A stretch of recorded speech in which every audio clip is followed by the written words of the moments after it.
Yes. Cool.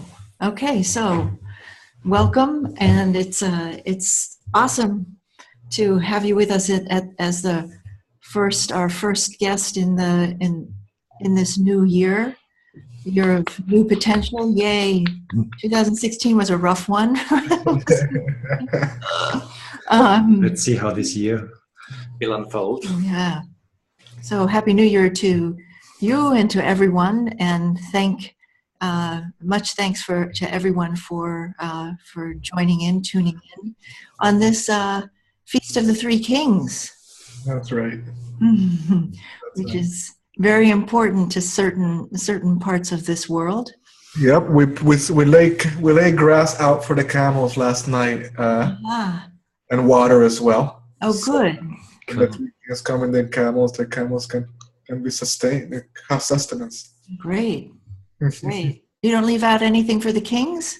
No, we don't. Just the camels. It's the other way around. The king brings something. The king brings the gifts. Yeah. I was just going to say, Gibran, that you look absolutely different from your picture. I was like, who's this guy? It's gotten fuzzy. Yeah. Yeah. Pleased to have you, brother. Great to thank you. It's an honor to be here. I've been really looking forward to this. Actually, great. It's been a way for me to, catalyze my own thinking. So how do I respond to it? Great. And just as a brief introduction, and then we'll get into a dialogue based on that very amazing and interesting question: what is possible now that wasn't possible before? Referring to the events of the autumn and things that are unfolding seem to have some momentum behind them at the moment in a direction that I think that has been that is scary and opening and everything at once. But Gibran is I would say kind of an activist. He's had a very early foray into electoral politics as a very young man, and I think surprised the heck out of the establishment in the Boston area. He's been working for the last 10 years at the Interaction Institute for Social Change, where he does a lot of facilitation work and leadership development, particularly with environmental groups and in social justice, racism, etc. And I think Gibran I've known of Gibran and known Gibran for a number of years, and actually quite a few points across a decade about, and his work has I think really is to shift the way activists think about how they do what they do from an institutional perspective to which ironically social change organizations have become institutions in themselves in ways that end up making them not flexible and not responsive to changes that need to happen, getting caught in the whole problem with or issue of fundraising, et cetera, et cetera. It ends up being quite a nightmare, and often counterproductive. And Gibran has been exploring networks of transformation, different ways of thinking about how we create change for quite some time. So it's very exciting to have him here with us at this point, to ask and engage with a question that he told me that he himself has been asking his clients and the organizations and activists that he works with, which is, what is possible now that wasn't possible before? Referring in many ways to the kind of the November 8th shift in perspective that I think the world went through. It's like, oh, this has happened, and now where are we? What does that? What is possible now that wasn't possible before? So I don't know, Gibran, if you want to open up and then we can. Absolutely. Thank you for the invitation and for everything that you're doing. Yeah, from this work to the other dialogue work that we've been working on together. I really do think that it is among the most important work that we could be doing right now. I want to say a couple of things to begin, and it goes back to what you just said. So I've been working outside of the Interaction Institute for about 2 years now. And that has come with an interesting shift in orientation. And it's a shift that I think has kind of tipped over with this election season. And it would even say that it challenges the way activist is defined. And when, at least for me, when I hear the word activist, there's an intellectual part of me that could give you a different definition. But the practical, like when I think about activist, I think about a particular type of person in a particular type of sector doing a particular type of work and getting paid to be an activist. It's part of you. It's one of you. It's a profession. It's also a vocation. I would really truly want to honor it. It is also a vocation and an impactful one. But at least that's what I think about when I think activist. And over the last few years, what I've come to is that in itself might be part of the problem.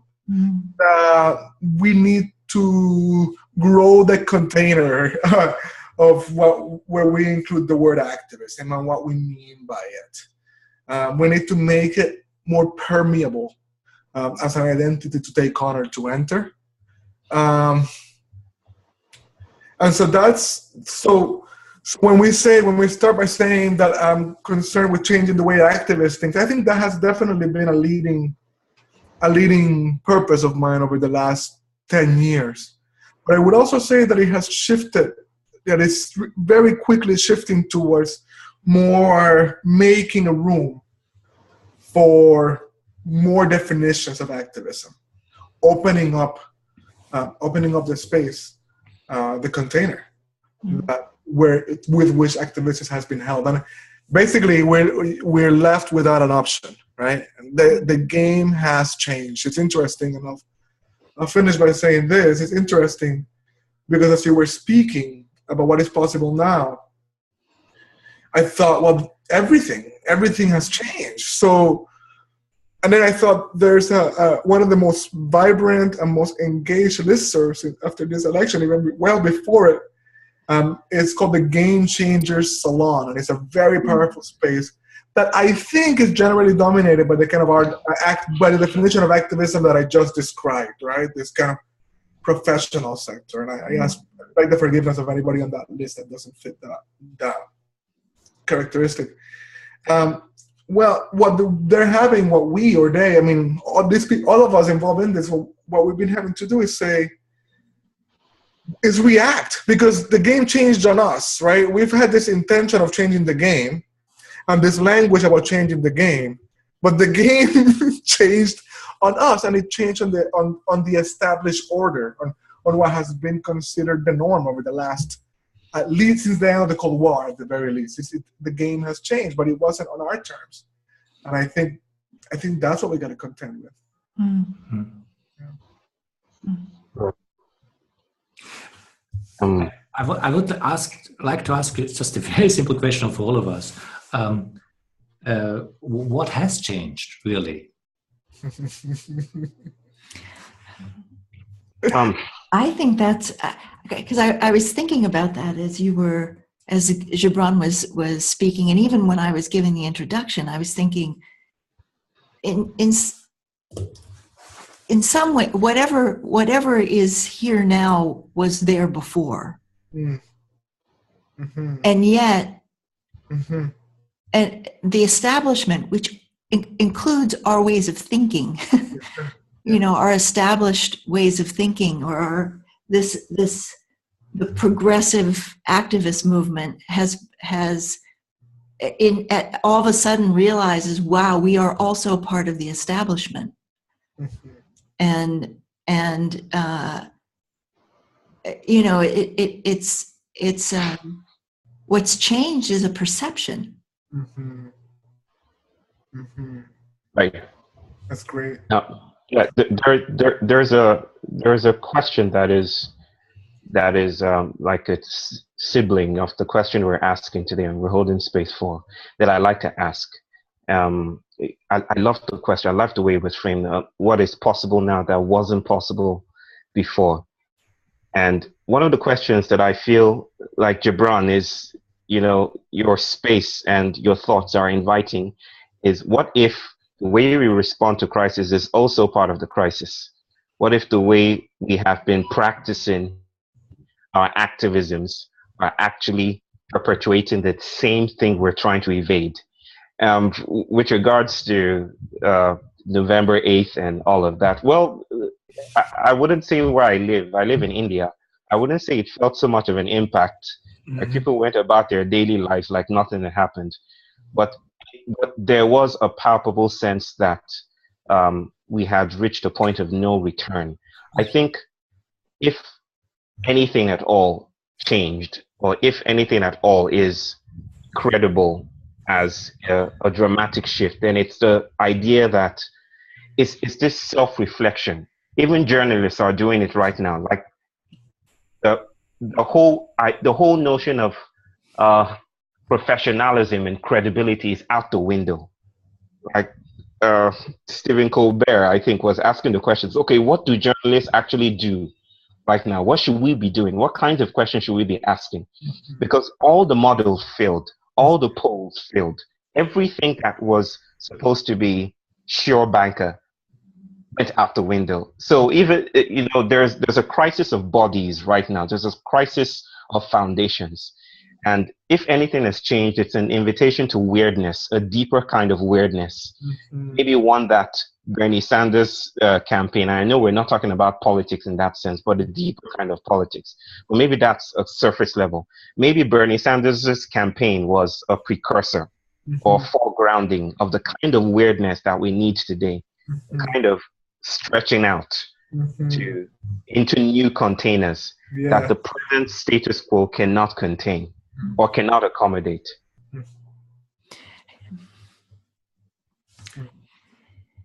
I really think, just thinking about what changed and what is possible now, and what you just brought in, there's things are right now questioned, and as you said, there's a process of self-reflection even from big media. I mean, there's a process of self-reflection from the New York Times of what their role in all of this is. Right. Which I find, as scary as many things are, quite powerful, because all of a sudden things that were really written in stone, how you do politics, how you do journalism, how you do activism, everything is uncertain at this moment, which allows to question in a very different and in a deeper and in territories where you were not allowed to ask questions. And it doesn't mean at all that there will be so positive outcomes about that, but just the fact that this is the case is in fact a very powerful moment. And I think it's important to be aware of that, because only when you are, you really can also be there for this moment and ask these questions also for ourselves, because things are shaken up, and they're shaken up to a degree that we're not even able to really define what is shaken up. That's how things are shaken up. It's even difficult to define it. And as scary as this may be, as defining for the future this may be also.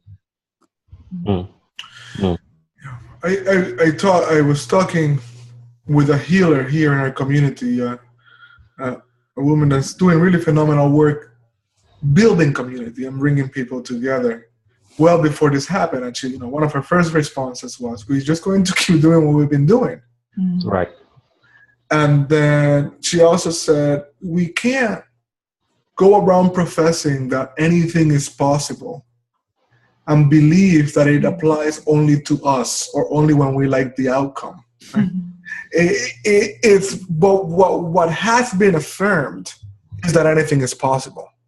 that has been affirmed. It's true too, yeah. And I think that's a different way to hold what is going on. And it's not a way that denies that very real people, very real bodies are going to experience impact in their lives, and families will be torn apart. That there are patterns of violence in this country that have significant implications for women, for people of color, right? And all of that stuff, no, this conversation cannot deny that potentiality, that's there, that things are going in that direction. So how do we hold on? How do we hold the urgency that comes with that? With the conviction, right? With the passionate conviction that there needs to be a different approach to achieving what we're trying to achieve, right? Because what tends to happen is people say, things are serious, we better do what we know, right? And it becomes a sort of retrenching in ways of being, rather than opening up in ways of being. So, but it is not until we feel, until that experience is honored, that experience of real impact is honored, that we open up the door for a different approach. Right.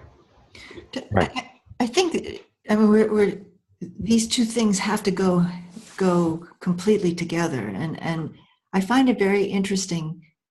I think to stay in the shook upness seems to be absolutely essential to our being in a different way as we're moving forward. You know, there's something incredibly, I mean, you just said it, Thomas, I mean, powerful about the kind of break open of your own awareness that happens, that is happening now. The fact that you can't, we can't assume that things are going to be okay, which it makes things more insecure, and yet we can't.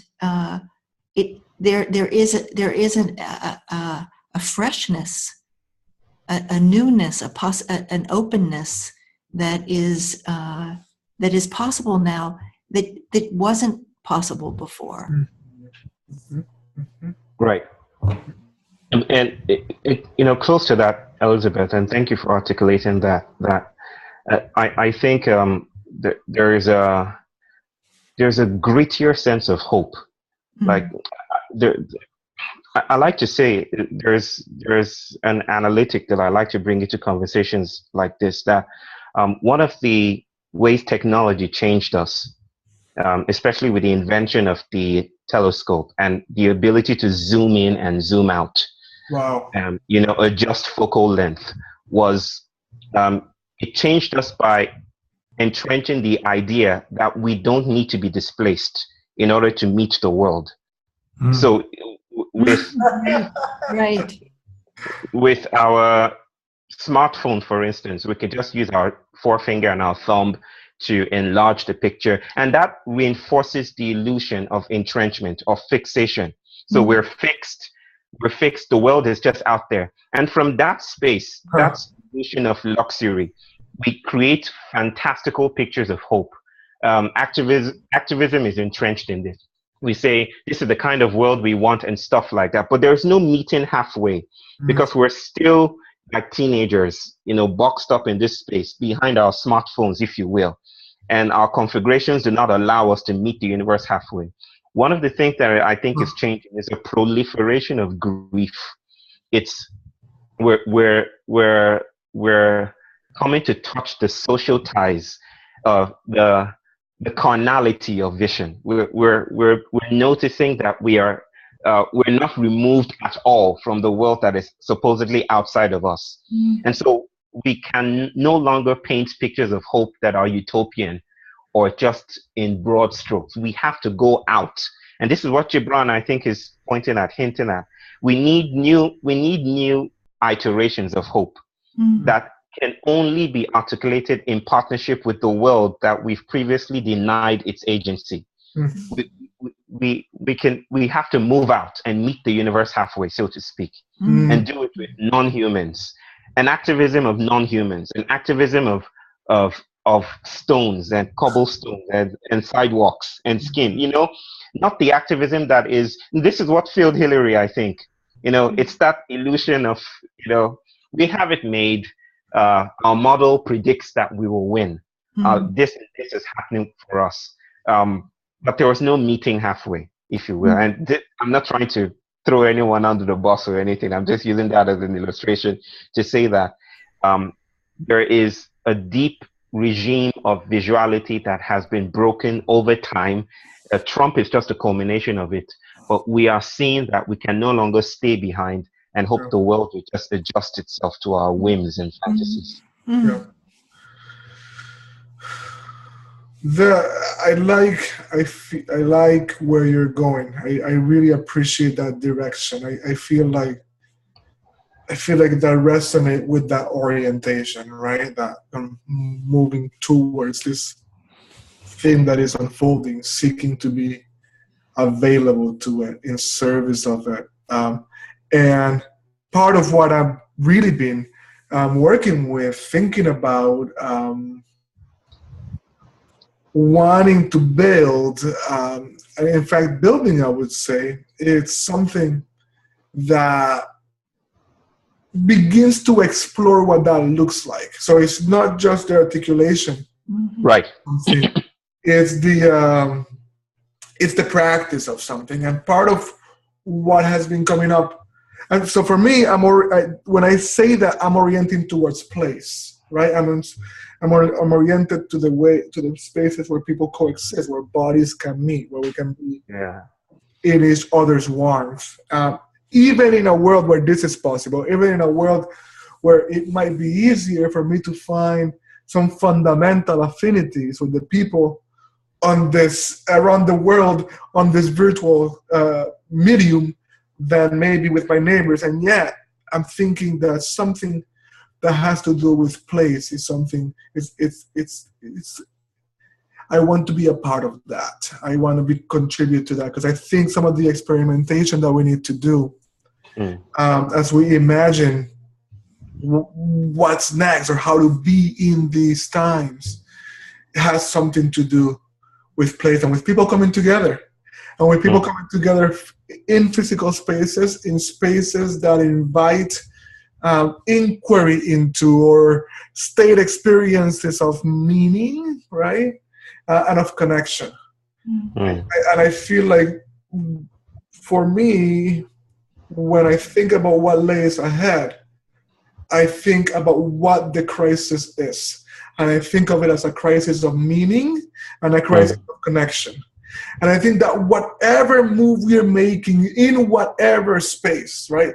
If you're starting an app, right? If you are working within an institution, right? If you are a nonprofit person, whatever it is, if you want it to matter, if you want it to make a difference that matters in these times, it must tend to meaning and to connection. It must help us connect to our story, the stories of meaning that we make, and connect to one another in ways that are a living antidote to the crisis of isolation, an alienation that is part of Western society, at least.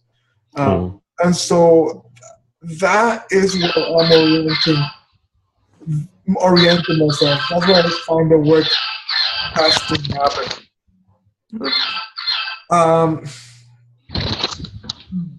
Yeah. Excuse me. No problem at all. Actually, when you say a living antidote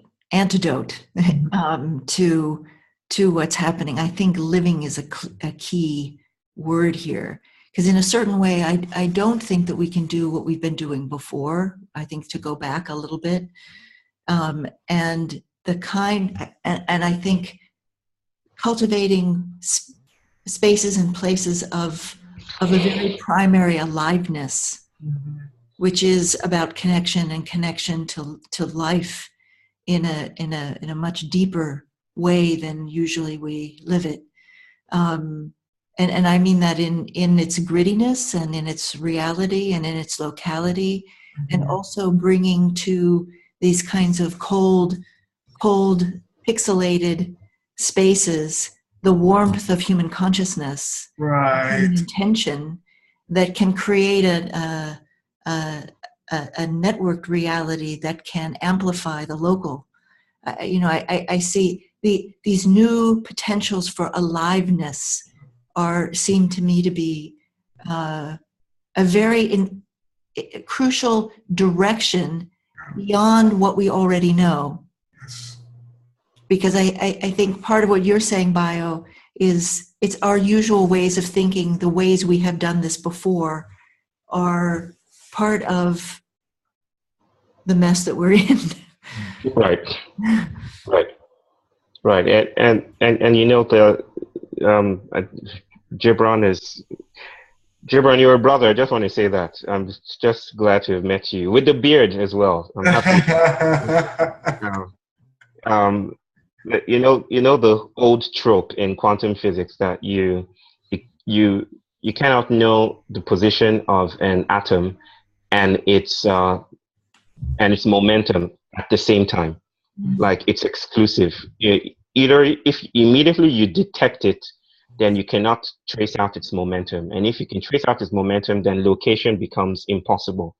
I feel one of the things that is, becoming very possible today is that a sense of where we are it's like we're suddenly aware of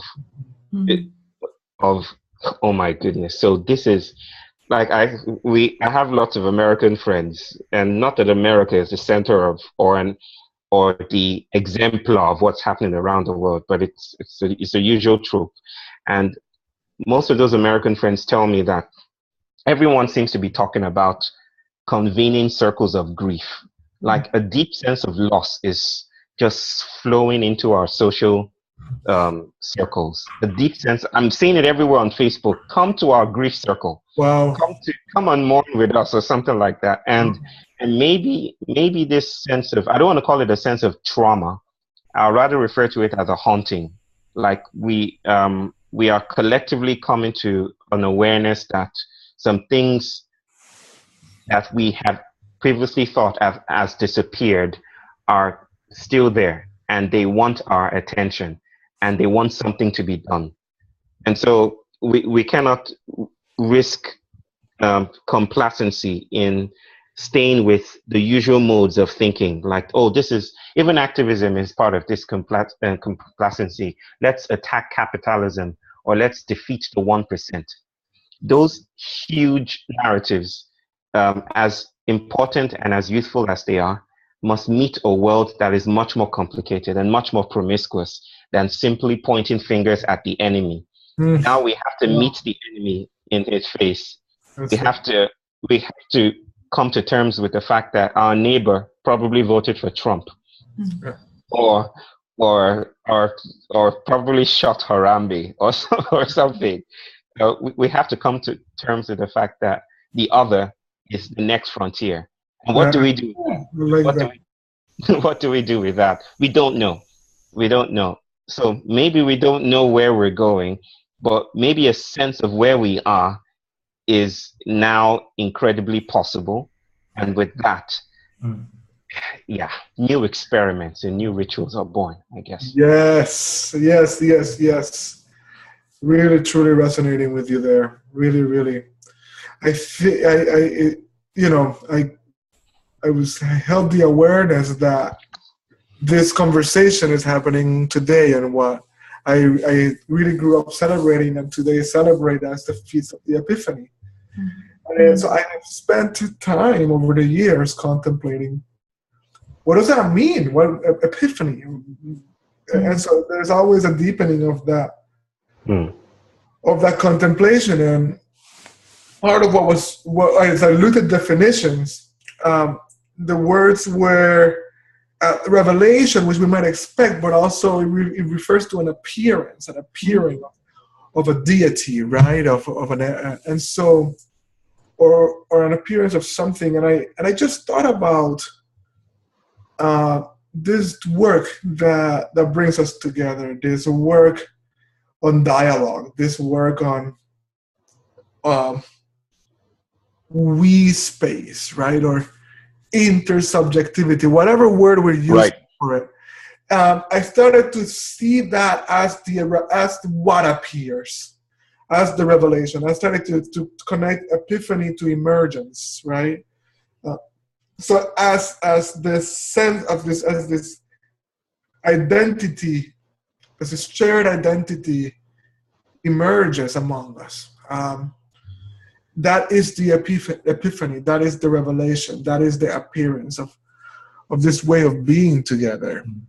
And I found it quite inspiring. And part of what came to me in that contemplation, which seems almost not connected, and yet it is how the obsession with scale limits our imagination. So how many times do I or others start to think, let's do it like this, let's do this.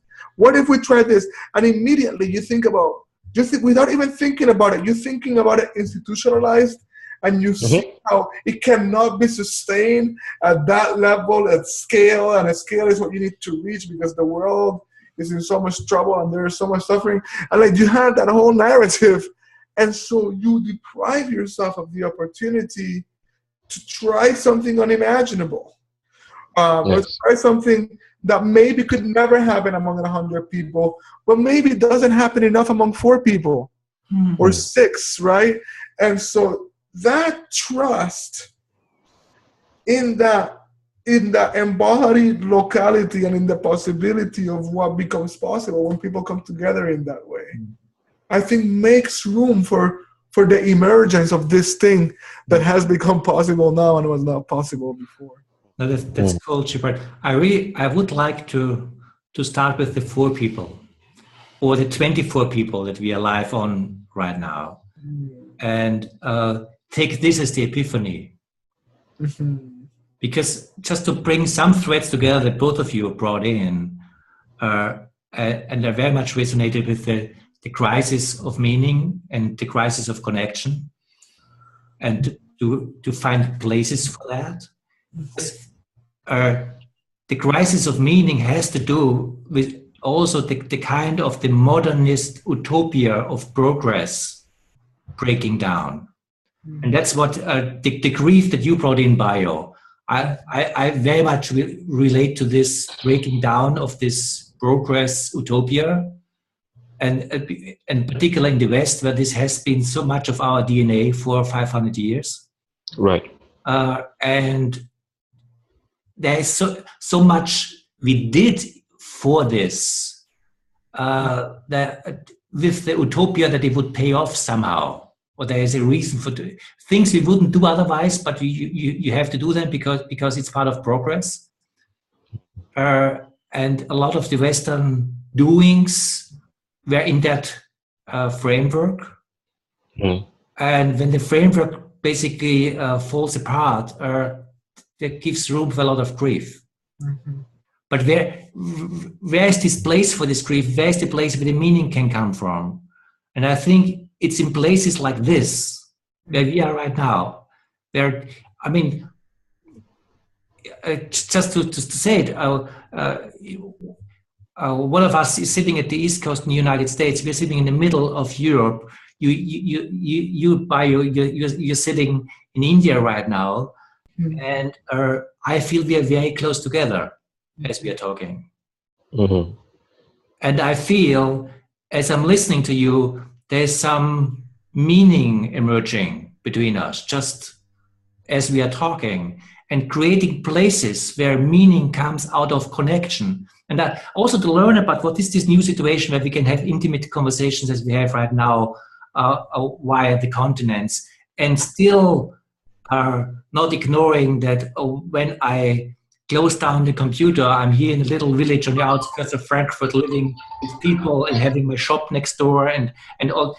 There's a physical community that's part of my being local. That is part of all of this. How do I connect this with the possibility that we have right now coming together via the continents? There's something we have to learn new right now, what it means to be connected and hold all these different levels.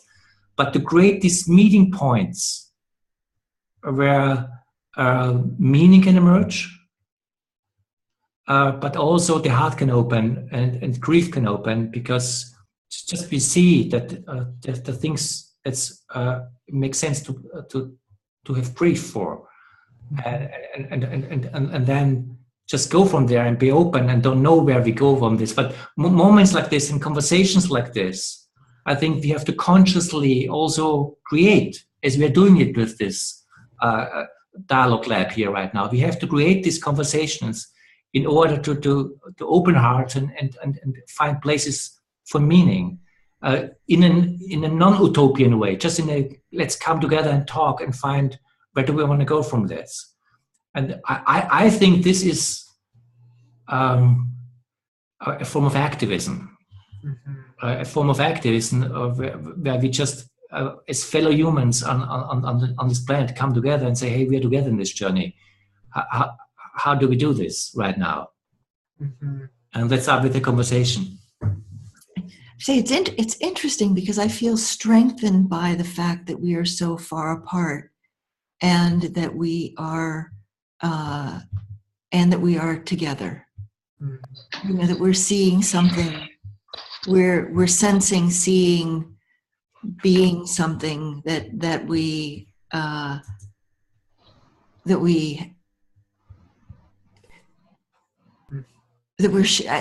share, and that there's, you know, across the U.S., the U.S., Europe,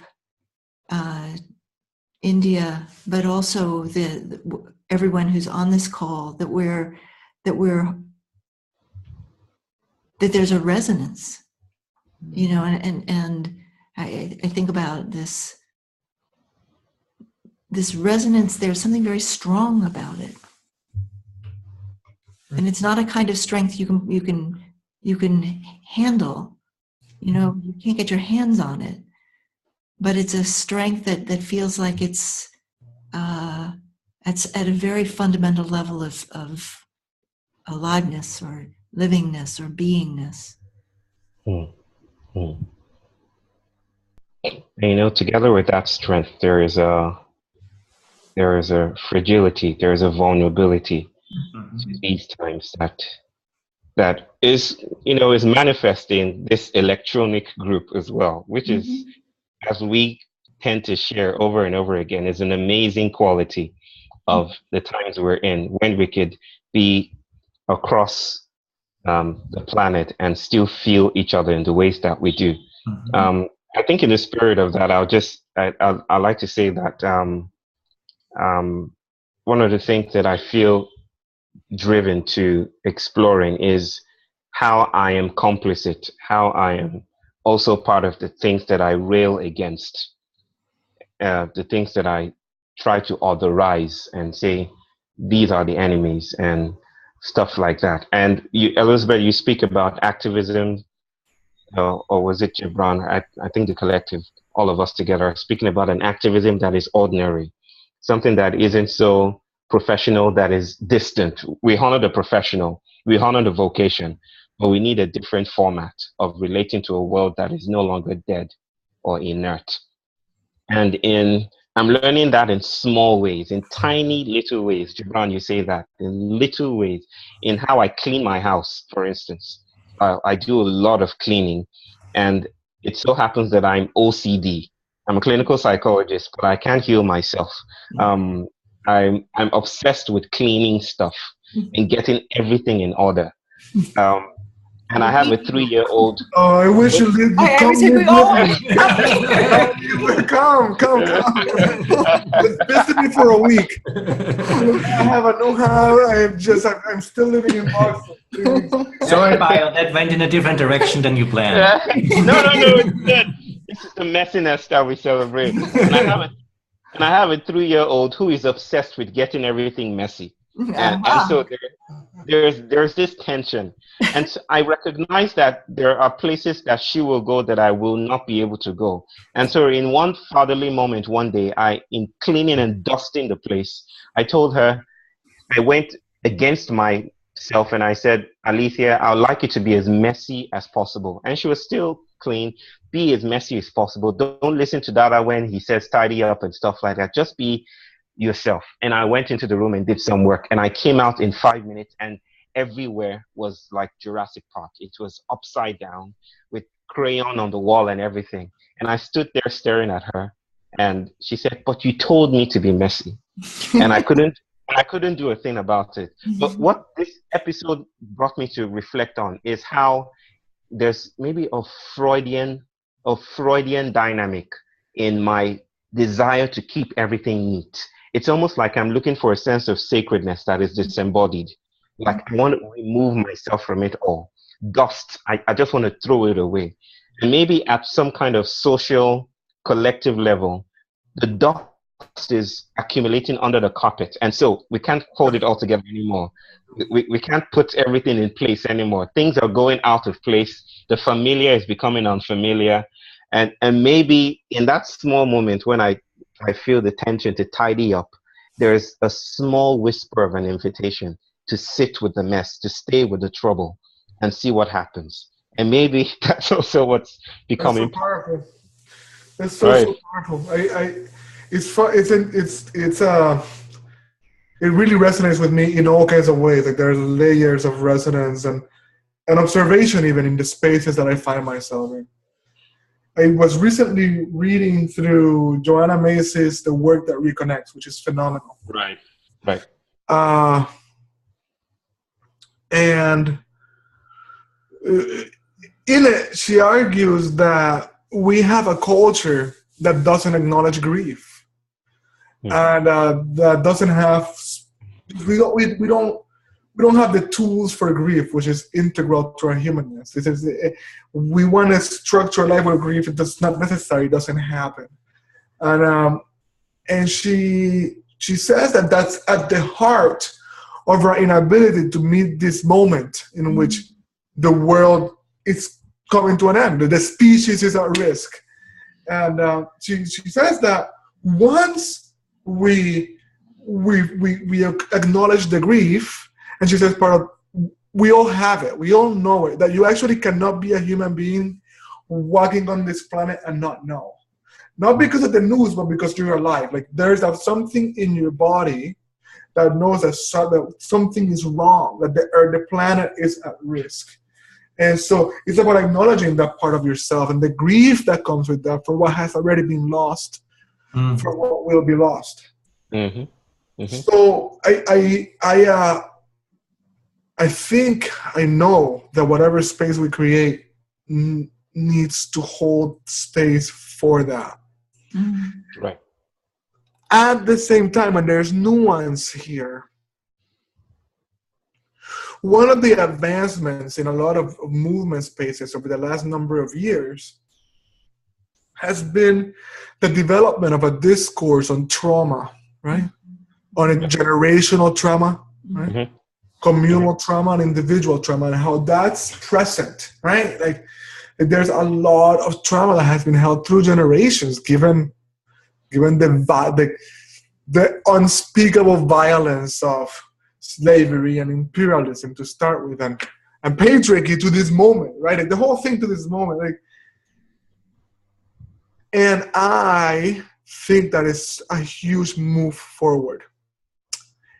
At the same time, sometimes I see the discourse held as if we are going to bask in our trauma rather than work through our trauma, right? Rather than like, we are acknowledging it, but we don't seem to have the intention of working through it. We seem to really be almost wielding it. And so what I'm interested in is facing this grief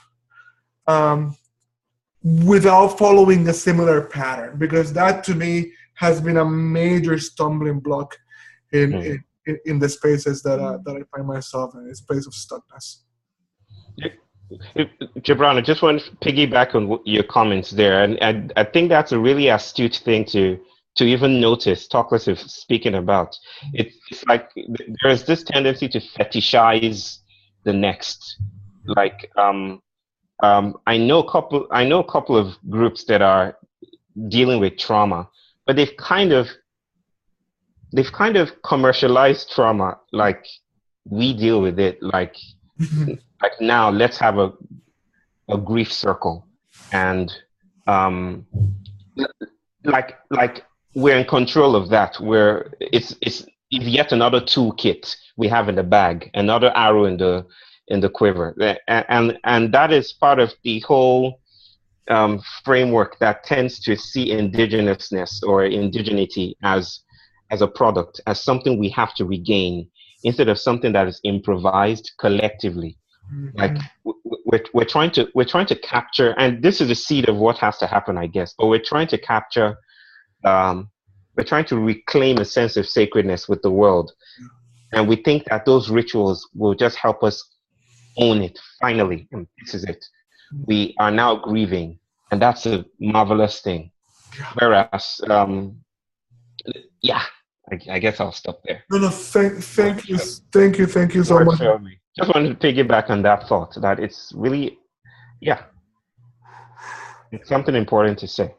Thank you for resonating, and I really love where you're going about with this kind of looking back at something that has been lost as a posture, and as a style, yeah, a trend. Because it happens in sometimes in the dialogue spaces, or any space that's trying to build community again. There is a story of almost going back to an earlier time that was more pure or more perfect. Romantic. We talk about something that has been lost, and something has been lost. I want to name that. Something precious, not lost, but has been placed at great risk. And we are so blessed to have peoples and communities that for at least a minimum of 500 years oppression, at least, have been able to sustain and hold. So it's not lost. It's just been great violence has been done upon it. I'm not denying that. And where we are going, what we're moving towards includes this part. It includes where we are now, right? It's a move forward that grows from here. It's not a space backwards. It's a different kind of being together. Isn't that the lie about the trauma? To kind of ignore that the trauma is real. Mostly it's real, but life is happening right now also. Right. And the lie in this trauma relationship, as you're describing it, is the denying of the fact that in spite of whatever, life is happening right now. And this has to be honored.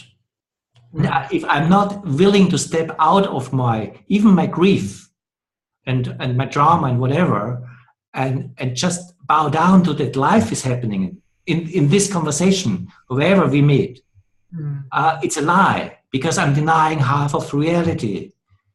And I don't know, I mean, everything went wrong, what went right, but here we are, where we are, and am I there for this? Because I really like when the world is not dead anymore, or somehow, how I put it before. Because just again, where meaning and connection comes together, is just realizing wherever we connect, life comes together. And we don't know what it is, what's opening up here, but we have to be present for this. And this is a very scary and also humbling position that is demanding from us, because otherwise you don't honor life as it's happening between us and as us. And this is something where I feel hope that when people come together, realize that we come together as life is coming together, and we don't know where to go from here, but we go somewhere with this. And something is coming out of this. This is where my hope comes up from in all of this. and bring it back also to the original question, what is possible now, but it has not been possible before. I feel a sense of seriousness in the good way, and urgency right now. Where people really come down. I have to mean it right now. We can't play around. This is real, and there is an energy with this that allows us to meet in a different place, because I find more people who feel they have to move beyond the playing around business in this and go somewhere together. And that I find is something that's just very beautiful, powerful, but we have to go with this and find how we can work with this and make this a kind of whatever, something that is life. It's interesting because I think that there's a way in which life is up against our identities right now. Nice. You know, that our identities as victims, our identities as fixed beings in some sense, our identities as moderns who are going to transform the world, you know, and make the world bend to our desires and make the world a better place. It's like there's layer after layer, I think, of identity that is in the way of our experiencing life as you were saying it. Mm-hmm. And it's interesting because it seems it's sort of to say, wait a minute, yes, you have your trauma of 500 years of imperial oppression or of racism, of slavery of your people, of da da da da, and yet there's something else happening right now, is a very bold and not a loud thing to say, actually. You know, and you know, to say, but what about life in the face of that? And not to throw it out either, but to be here in that reality, in the reality that, yes, you know, white Europeans have constructed a world in which life has been strangled, and human beings also. You know, I mean, the history is horrific. Yeah. The ongoing trauma is extraordinary, but the only way through is in some ways a kind of letting go of that identity and an embrace of life. And in that, it's like, how deep are we willing to let go and go? You know? What's occurring to me is that it's possible that trauma is unaddressed grief. Mm-hmm. That if we hold the spaces where this grief and the stages of grief are honored, and the rituals that exist, they've been held like people's.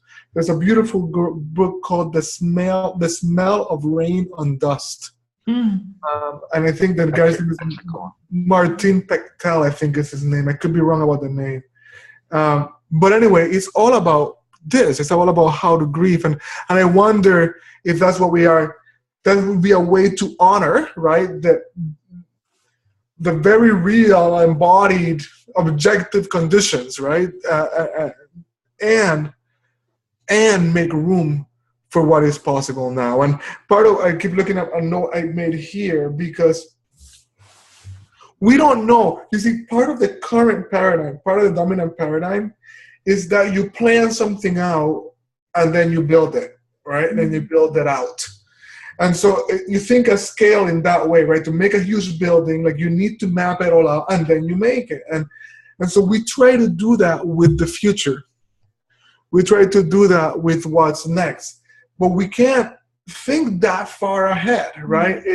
So we need to shift our orientation, right? To move from a paradigm that might be considered complicated to one that would be considered complex, where you can iterate your way into discovering or into building these new tracks. And that's a different posture than becoming the one that sees the big project and then proceeds to implement it. That's a posture. They're different postures. And I think the stance that we take is one that is dealing with a world that is defined by complexity, which means we don't know exactly what this next thing looks like. We can observe emergent patterns. We know without a doubt that it follows the pattern of networks as opposed to linear patterns. That's just evident in everything, in all of our physical world, in the way human interaction has shifted, right? It's so we know that it has the pattern of networks, and we know that in networks, the link between the nodes is an ontological equal to the nodes themselves. Our attention is in what happens between us. That's what brings a network to life. So we know that that's one of the patterns. We don't know what the thing is going to build out like, but we know that it will build out of a pattern that looks more like that, and that is more emergent than planned and executed. That's one thing that we know. And I think the second thing that we know is that there's something ecological in it. There's something organic in it. There's something in it that is of this earth, that is earthbound, that seeks to ground, that seeks to understand, as Barrio has been saying all throughout the call, understand ourselves as an integral part of this, as not outside of this. And what I think is that one of the first postmodern waves, sorry to be like it, but in a Western world of like ecological thinking, connected all of that to a very kind of new agey, airy. So when we think eco-spirituality, we have an idea in mind that repels many of us. That many of us are like, that's not the kind of spirituality that I want to kind of bask in or cultivate. And yet I do think that there's something to reclaiming the eco-spirituality. And understanding that the emergent movement is a networked one that has to be experienced in these intimate circles, both virtually like the ones we're having, and physical in the places in which we gather and in which we live. And I think from there, we create a different set of conditions. Right. And from those conditions, something becomes possible. But that eco-spiritual aspect of it, I think it's integral, because that's what we're contending with. Yeah. Great. That's great. I think we should invite everyone to join us. Awesome. And open up this conversation for the whole group. So it'll take just a few seconds, because we have to one by one. We have to turn it on for each person at a time. But I think if we could continue in not in kind of Q&A mode, but in more of a collective dialogue. Nice. That would be great. So you're receiving an invitation to turn your camera on, and we'd like you to do that. And join us here. Good. We've got more people popping up. Oh my God, everything just got so much more exciting with all these beautiful faces on the like, whoa, the world just opened up. What amazing looks. And smiles. Yeah. Okay. Happy New Year. Happy New Year, everyone. Happy Three Kings Day. Yeah. Great. And we've got a couple people on the phone, but all right. Okay. Yeah, and you can raise your hand. I'm not sure if you can unmute yourself. If you cannot unmute yourself, please just raise your hand either directly with your hand, or there's also a button to raise your hand, and we can unmute you from our side. And please come into this conversation. It would be great to hear from all.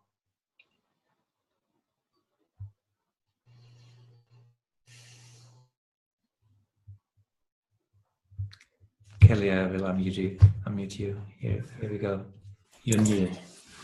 Hi, everyone. Good to see you all. Thank you so much, Gibran and Bayo and Elizabeth and Thomas. I really just want to express my gratitude for being on this call. I'm so moved and turned on and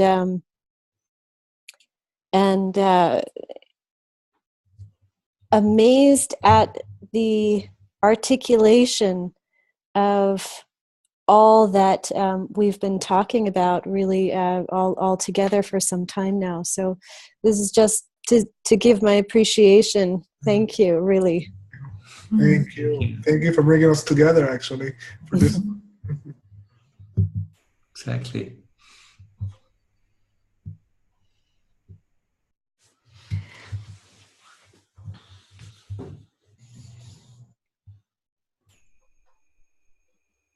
I always love these awkward parts where we're just staring at each other. It's rich.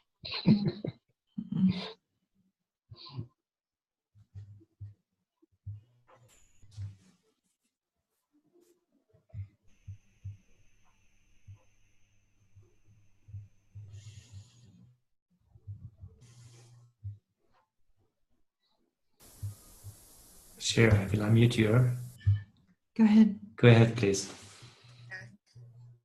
I just kind of want to echo gratitude, and throughout the conversation I was hearing threads around kind of connection and being in community, and I feel the despair that we have all felt, and I've also found incredible warmth and hope in being in community in more intentional ways since the election and just generally. And I think for me the holidays, spurred opportunity for some of that, and really important to me to even in this way to kind of like take the time out and just see all of you and have this moment of knowing that from wherever we are in the world that we chose to be connected in this way and to have this conversation, and to assume also that we're not the only ones, right? That there are, I hope, hundreds of thousands of other people that are connected in this way and in other deep ways, having conversations around radical love and transformation. And so knowing that is the thing that keeps me going. So both plugging into it and knowing that, were I not here today, that you would still be here, and that others are continuing to do that. And that's the thing that kind of is giving me life right now, is just knowing that we're out there. I guess the flip side of that also feels like there is a lot of interest in that, and yet there seems to be a little bit of a like waiting for someone to organize it, waiting for someone to call, waiting for someone to set up. And so, a challenge that I'm thinking of and that I would encourage us all to think about are kind of what are the ways that we are not letting the perfect be the enemy of the good, right, in these conversations. And whether it's a quick convening or being just more intentional about the ways that we are together. I feel personally like 2016 slipped by, and there were so many people that I wanted to break bread with and connect with, and busyness gets the best of us. And for my own wellness, like that can't happen, right? I need to have coffee with you. I need to touch you. I need to see you and be with you. I'm talking to you, Gibran. But really, like, so it comes, on this time of resolutions. But for me, it's really about kind of how we survive and stay connected, and that in this time, I can't let the busyness be the reason that I'm not in space with you. It's so true. There's something about the way it's been like the biggest sham of the last 20 years, right? Like up until the last 20, 30 years, people were gaining time. People were like laborers, unionized, they gained the weekend. That was a dramatic breakthrough. So for half of us, or for a lot of us, getting paid at all for our labor was a breakthrough, right? So there was, and now we're in this phase where our world is organized with this, under this business ideology, right? Or it's this structure that keeps us from everything that really matters. And I feel like shared attention on that, subversive attention against that, is really important too. I was just imagining the religious groups that The Orthodox religious groups, like Orthodox Jewish people who might take 24 hours where they're just not doing all kinds of things that we try to do every day, right? Like light, you know? And can't we take some time to subversively be with one another? I mean, it's... Subversively is key. Thank you.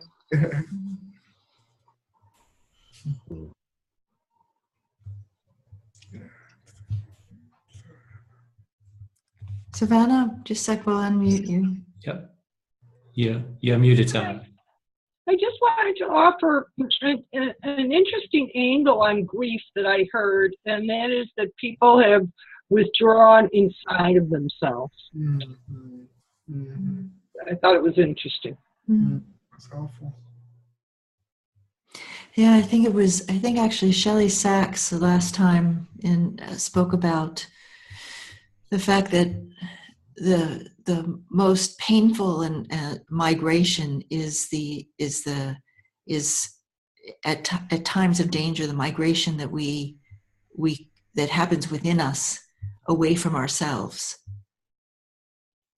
that we migrate from our own center, from our own connection with ourselves to start with, and that's the beginning. That makes sense. Makes perfect sense. Oh, thank you.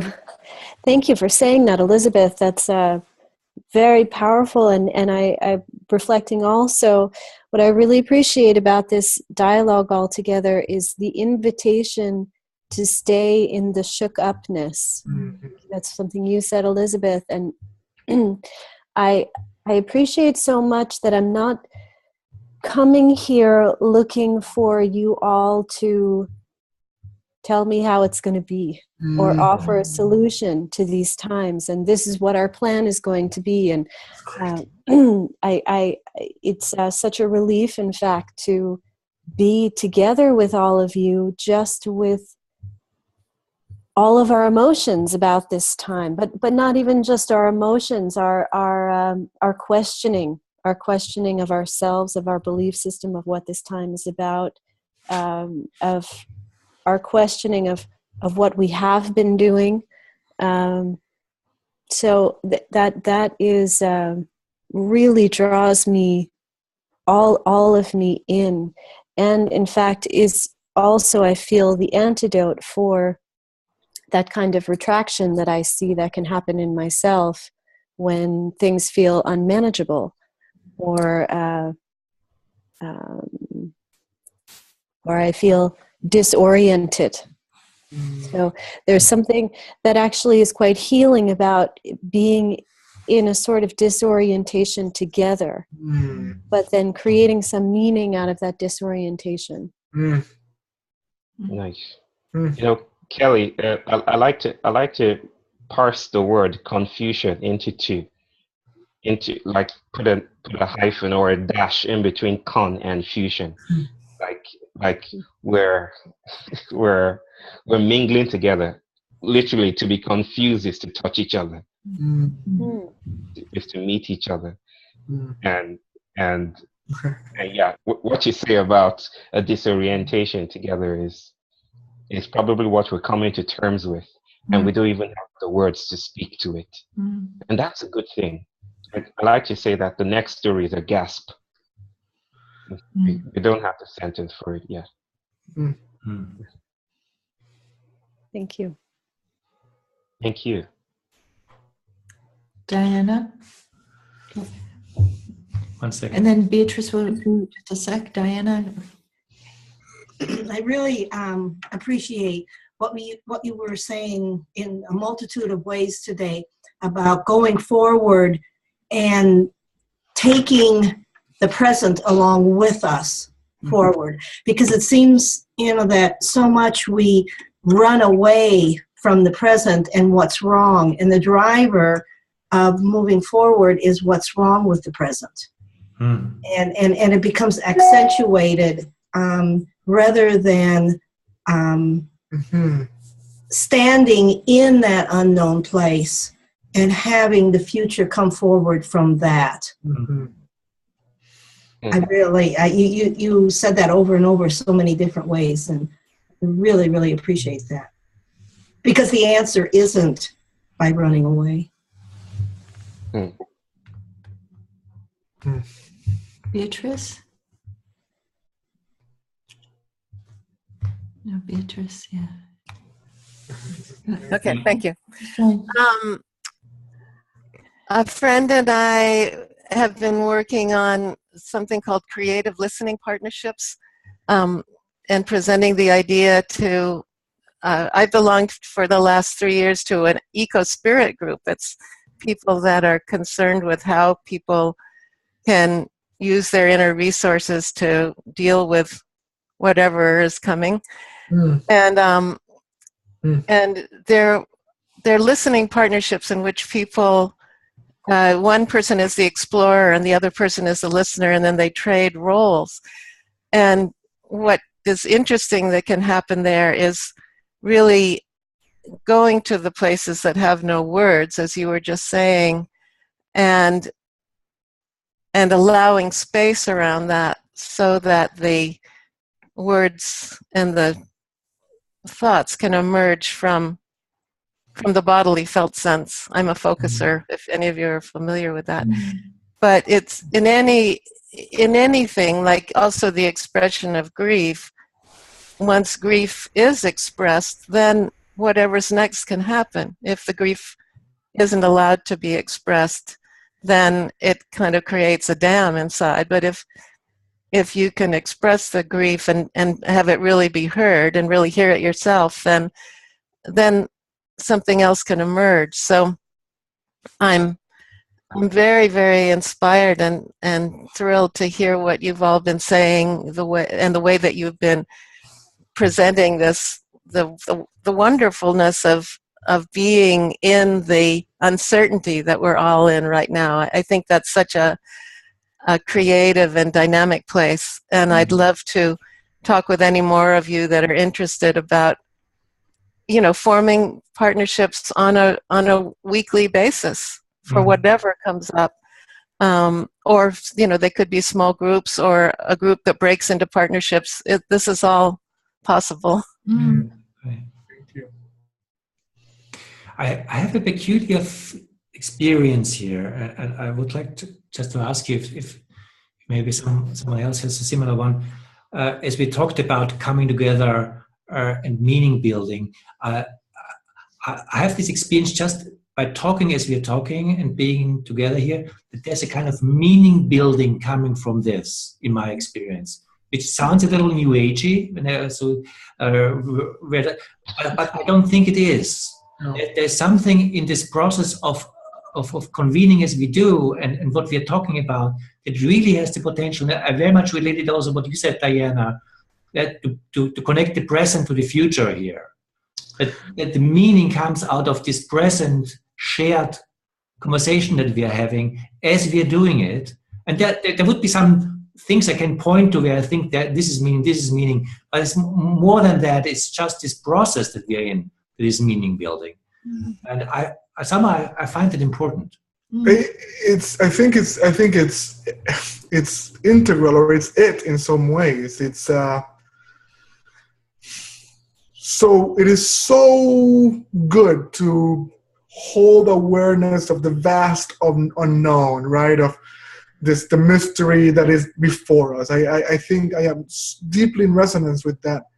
And I'm equally adamant about the importance of owning what we do know, right? And there are things that are just palpably evident about what is emergent among us, right? And part of it is the attention to the connection, to the space between us, to what is alive among us and between us, and making ourselves available to it, and cultivating the conditions for it to grow. Those are all very important. Those are active stances.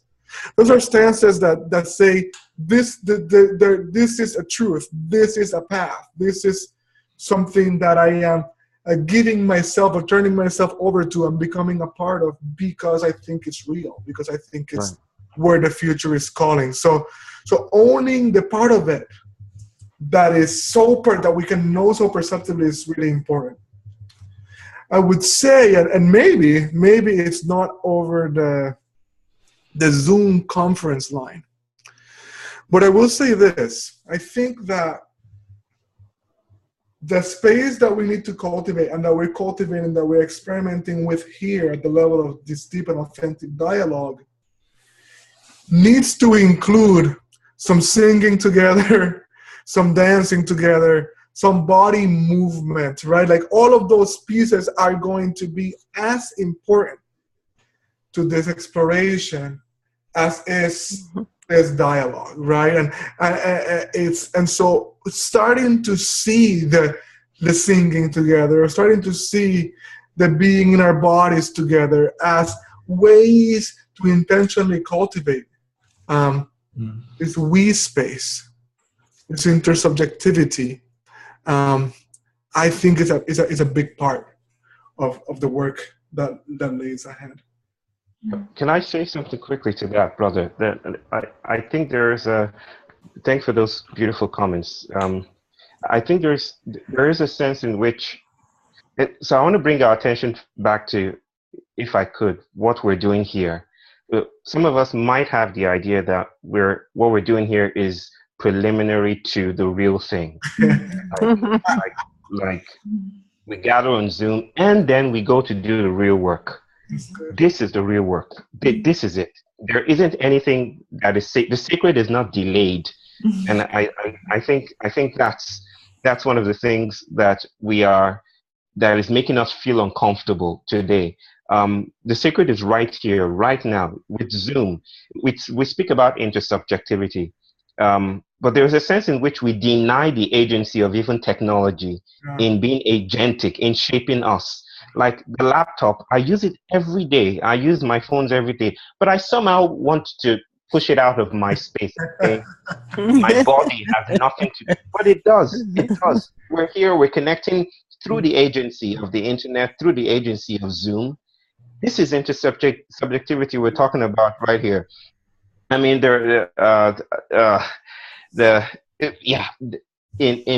in my country, in my part of the country, Nigeria, the Yoruba people have a grief ritual. I wouldn't even call it a grief ritual. We don't even use it. We don't say grief ritual. We call them mourners.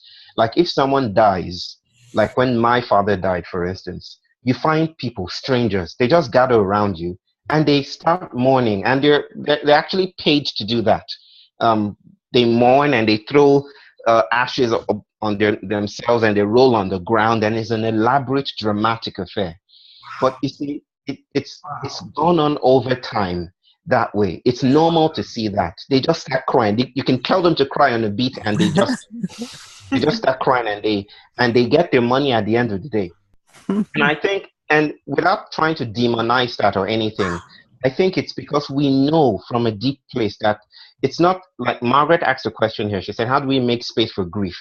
That question wouldn't even make sense where I come from. It's ill-posed. It's not how do we make space for grief. It's how does grief make space for us? Because we acknowledge that grief itself is an entity, if you will. And it enlists people to be part of its mattering, if you will. So it's not so much or how do we make grief happen, and then we start to think about the logistics of grief, and we start to plan it. Like Gibran said, we start to get into our instrumentalist mode. But this is an invitation to see that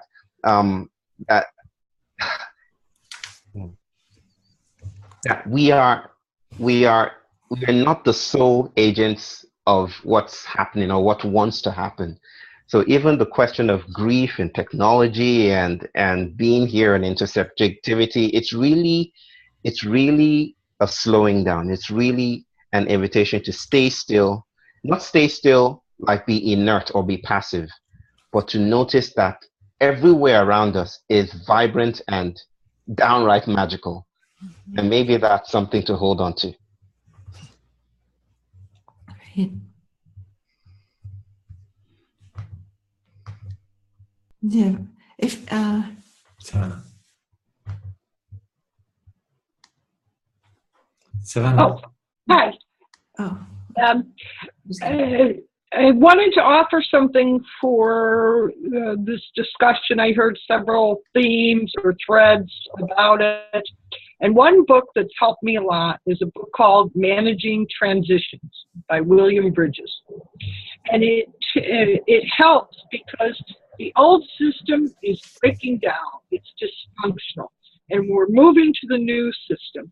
But there's this transition period where people are confused, and this helps you a lot how to deal with all the steps, and that like stepping back and slowing down is part of the transition where people question their beliefs and what's going on. So this is a very, very important time that cannot be rushed. So I offer that. Oh.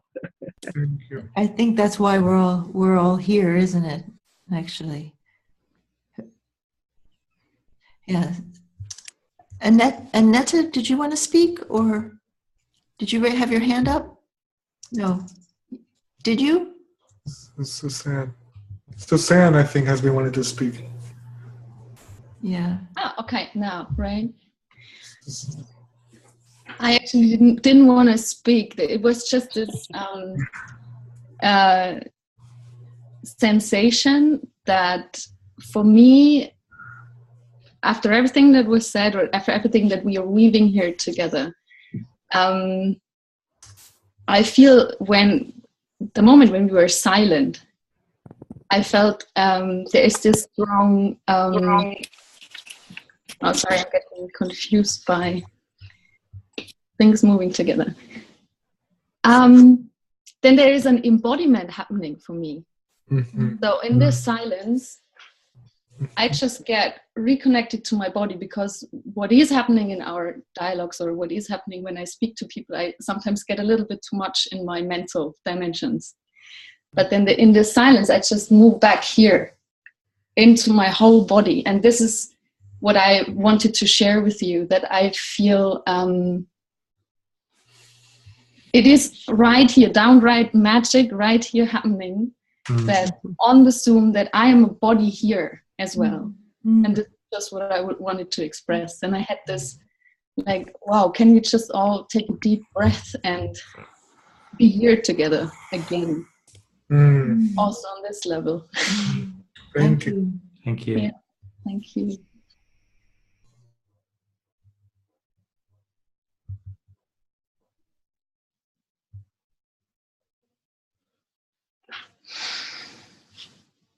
Susan?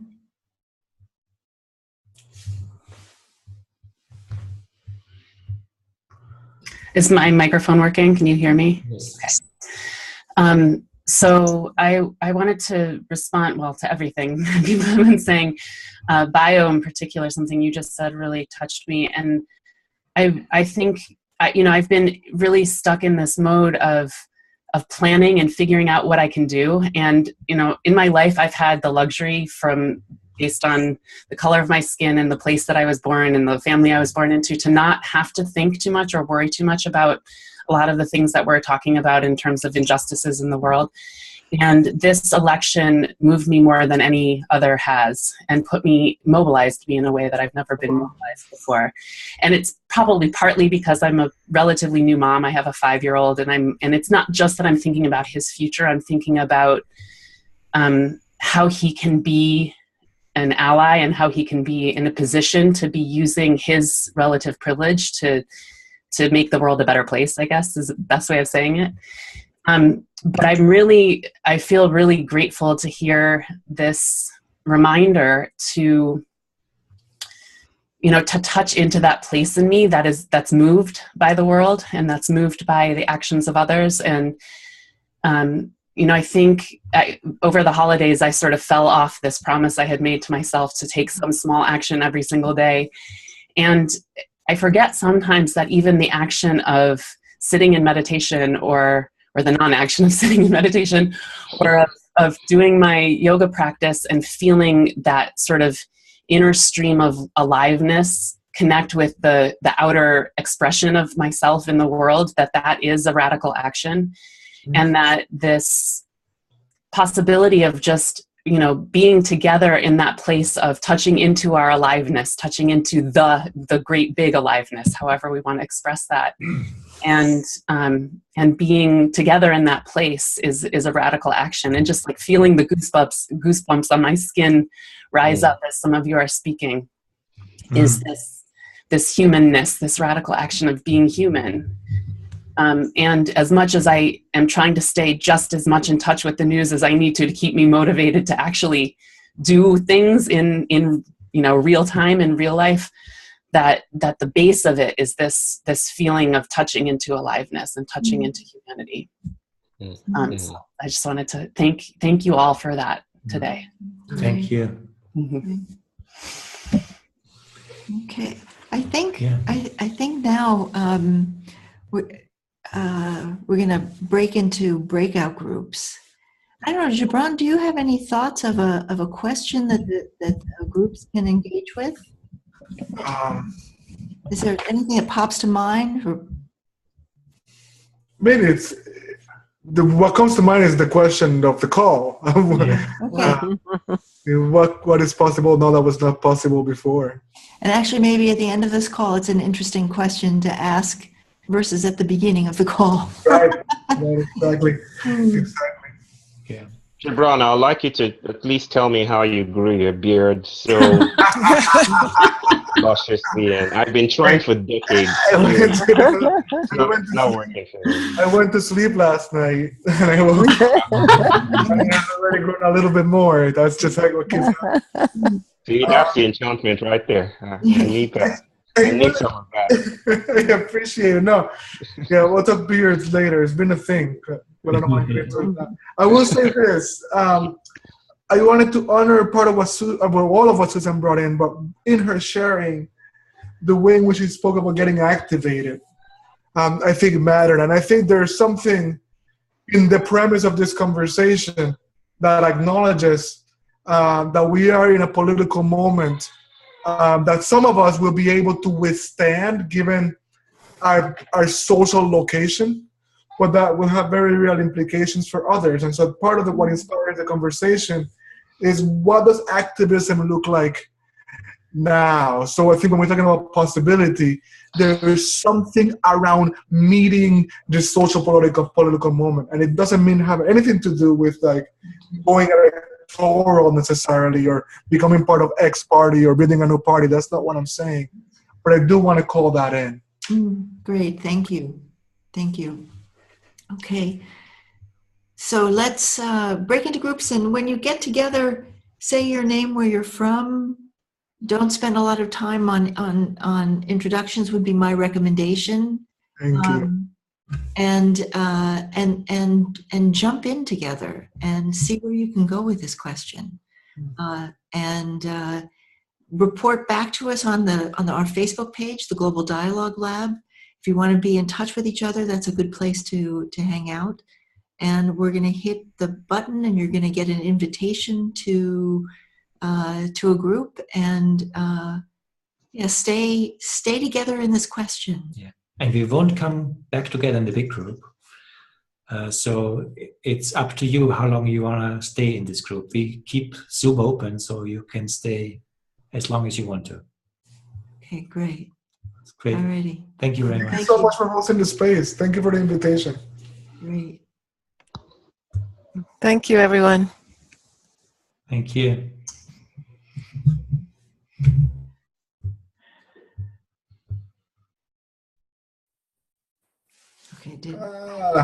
Okay. Cool. What a great coincidence that we would end up randomly together. It's not random, I assure you. There's a hidden hand. It's the universe, I tell you. Conspiring.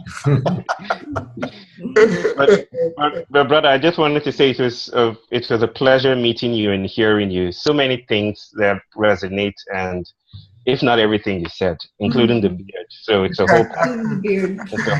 It's a whole package. Thank you for sharing. Similarly, I've been hearing about you for a while.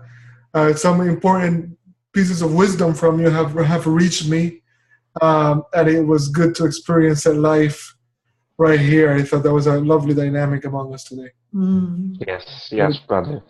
I have to go meet my daughter, who is the she needs a bath right now. So yeah, you're in India time, right? Yes, it's 11 p.m. Yeah. And she needs Time for her to go to bed. Time. Yes. Well, not me. I'll be up to 3 a.m., but I need to put her to bed. Yeah, you're a late one. Okay. I am. It's All right, guys. Blessings. Bye-bye. Bye. Yeah. We will. All right. Thank you, Gibran.